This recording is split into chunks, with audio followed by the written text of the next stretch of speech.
broadcasting, in terms of attracting new attention to the game. So he made this first move in the game between Harika Dranavali and Lilit Makaretuchan on the first board between the teams India and Armenia. It's going to be a really interesting match today.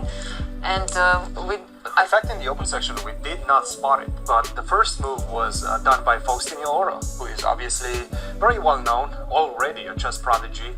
He's only, I believe, about 9 or 10 years old, yes. Right now, perhaps 10. But he's been around for a while, obviously. One of the biggest prodigies coming out from Argentina, living in Barcelona right now and yes. making waves because he's winning tournament after tournament. I'm sure that social media of FIDE caught the moment when he was in progress. This is a game between the world champion Liren and Quang Liem, who is currently actually outrating him by 5 points. Liren is rated 27-36. Yes. Lequan, after a very nice summer of chess, is rated 27-41. So a very important, very important clash. And they're playing a very fashionable line of the English, where it begins kind of quietly, symmetrical c4, c5 English, white goes g3, black goes d5, then plays g6. And this used to be a very, very quiet line where white would play castles, black would play bishop g7, you would take on d5, play g3, black would castle, you would play bishop b3, and you would play out some very long line which ends up being more or less completely equal. These days, this is not what happens here. These days, the moment something appears on g6 in all of these structures, white says, aha, target acquired, let's go. Let's move. As Grunfeld players, we know well what's happening. And black played bishop g7, bishop f5. This is by far the main line of this variation right now. h6, bishop f6. And I think in the recent game, there was a game in the Sinfield Cup which Prague played with white against, I want to say MVL, right? He had this very pleasant endgame and he ended up losing it somehow. I think knight h2 is... I do not remember. Yeah, I think knight h2, knight takes c3, d takes c3 here is a line that you could absolutely discuss. And once again, it doesn't look like very much because black seems to be quite reasonably developed and there are no weaknesses in the position. But the pawn on h6 will continue being a problem for the rest of the game. Bishops are positioned slightly awkwardly. You can sometimes play against the bishop on f6 because it doesn't have that many squares. And this is not without venom at all. But Ding today chooses to start by castling. Black also castled, now knight h2. And here Lequan chooses to put the knight on b6. I think there could also be an argument for putting it on c7, trying to maybe aim it at the e6 square for the future, because this is a kind of a very usual setup with knights on c6 and e6 aimed at the square on d4. But knight b6 is not wrong necessarily. What do we think about this? Anastasia. Yeah, I mean, I like this pawn on h6. I mean, I wouldn't like to play a position with black having this pawn on h6. I mean, it would kind of break my nervous system from time to time thinking about it. Yeah. But it would be annoying a little bit. But overall, black managed to finish the development, like pieces placed on good squares, and I think the whole fight is ahead. I want to say it's a very double-edged position.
hard to hold it. It's very difficult. No, these rook endgames with already a passed pawn like this, being supported by the king, they can go wrong very quickly, as we just have seen.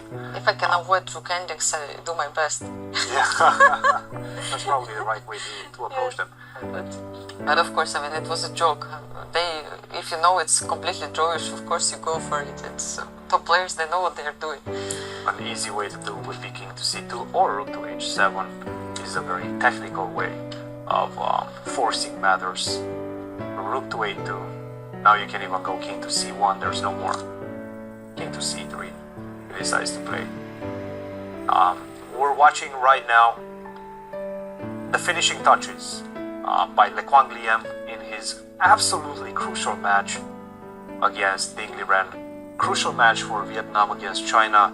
And with this victory, which is a shirt right now, Vietnam equalized the score.